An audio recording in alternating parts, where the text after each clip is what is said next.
So we'll continue to talk about the anatomy or the structure of the kidneys. Kidneys, we have three regions: renal cortex, renal medulla, and renal pelvis. Renal cortex is the outermost region of your kidney. Renal medulla is the inner region of your kidney. It's like you may call it the middle region. Pelvis, you may call it the central cavity or the innermost region, but usually people just call it, okay, cortex outer region, this is the inner region, and the pelvis is the output. It is the output of the kidney. So renal pelvis connects to the ureter, so it is the output region. And in renal medulla, we have something called renal pyramids. Renal pyramids, they're cone-shaped. In the picture that shown in your textbook or your slides, they look like the guitar pick. But in real life, the renal pyramid is actually a cone-shaped cavity. It's like a funnel to collect the urine. So that the renal pyramid will collect the urine, and then you pass to the renal pelvis. Renal pelvis is collect even more urine because it collects urine from multiple renal pyramids. And then from the renal pelvis, then all the urine will gather, and then it goes to the ureters. Oh, okay, so we have the pictures here. So you can see that this part, we call this renal cortex. And then starting from this, everything under the renal cortex, we call it renal medulla.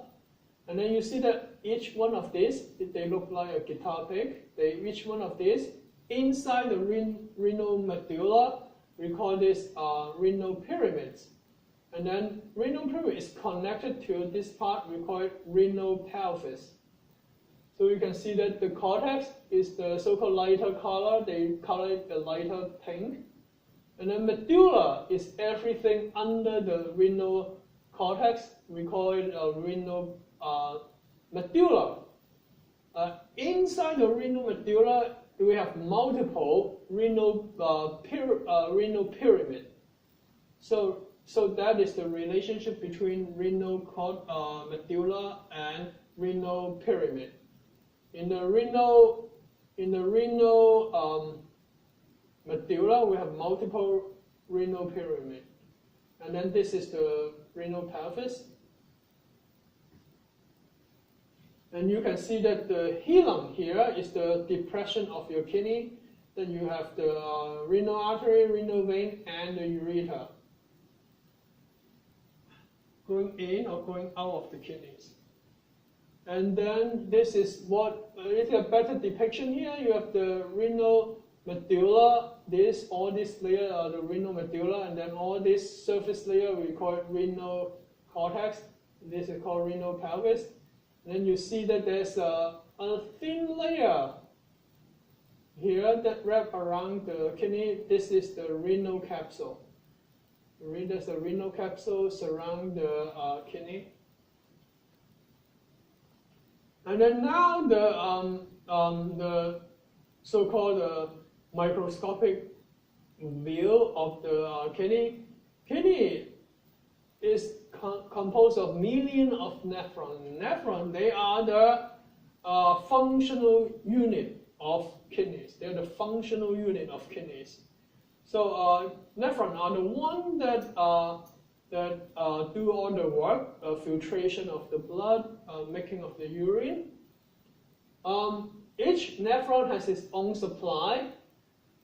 They have two capillary regions. That means there are two regions that has a lot of capillaries. First one is called glomerulus.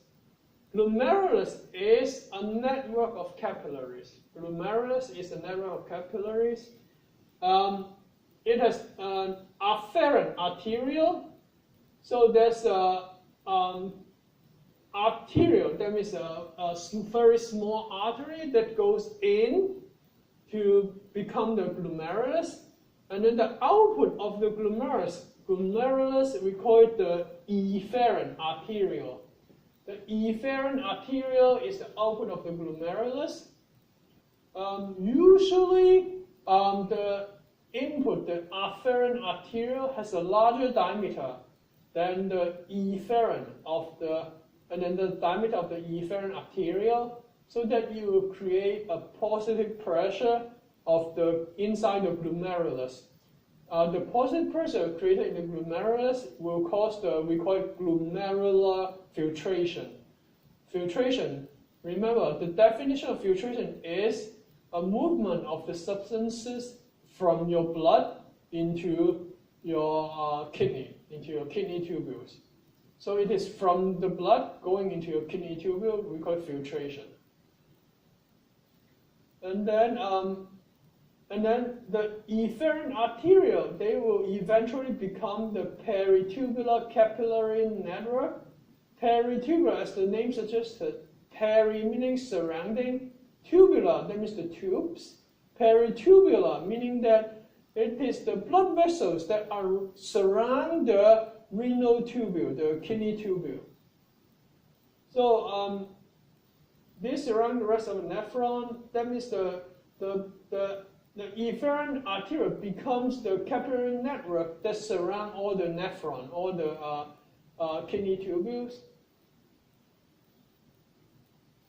After that, then the peritubular capillary network, they become the renal vein that go out from your kidney.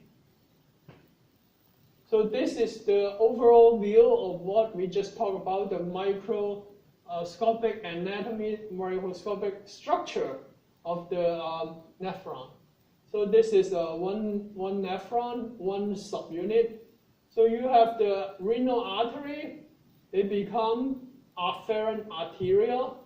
Afferent arteriole is the input to this, we call it glomerulus.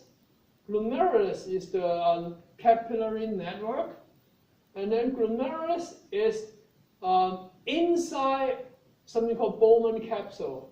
Now many textbooks call it glomerular capsule. And then the exit of the glomerulus, the capillary network, is called efferent arteriole.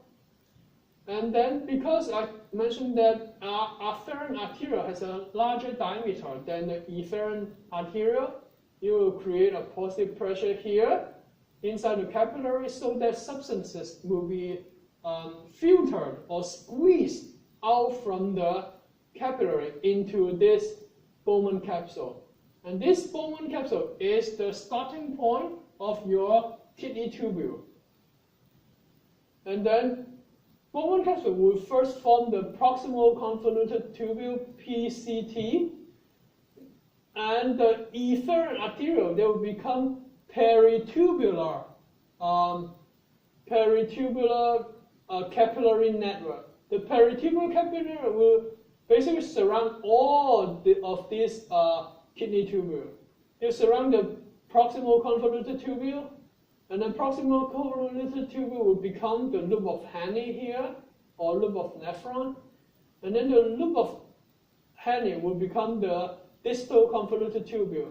All these, they will have this peritubular capillary network, and then after that, the peritubular capillary network, they will become the venules. Okay, venules will become renal vein, and then renal vein will exit the kidney from the hilum.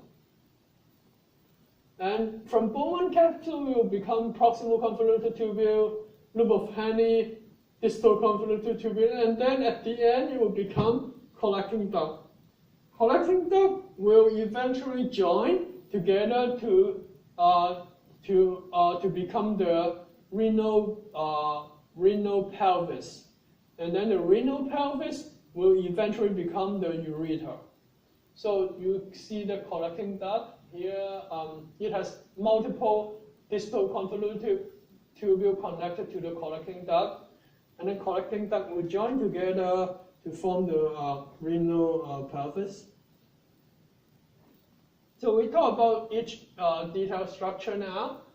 Glomerular capsule. The old name is called Bowman's capsule. Bowman's capsule is named after the scientist Bowman, who discovered this structure. Glomerular capsule or Bowman capsule, is a cup-like structure. Inner layer composed of podocyte.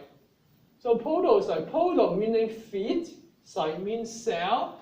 They are the cell that has feet. That the feet they actually wrap around the glomerular capillaries. So the feet of this cell they wrap around the glomerular capillaries. Why is that? This structure is very similar to something that we call a blood-brain barrier in our nervous system. So what happens is that when the feet of the cell wrap around the glomerular capillary, it will make the filtration of the substances from the glomerular capillaries to the glomerular capsule, or Bowman capsule, more selective.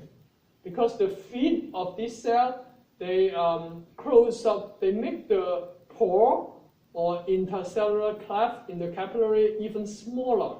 When the pore in the capillary becomes smaller, then it will become more selective for the filtration.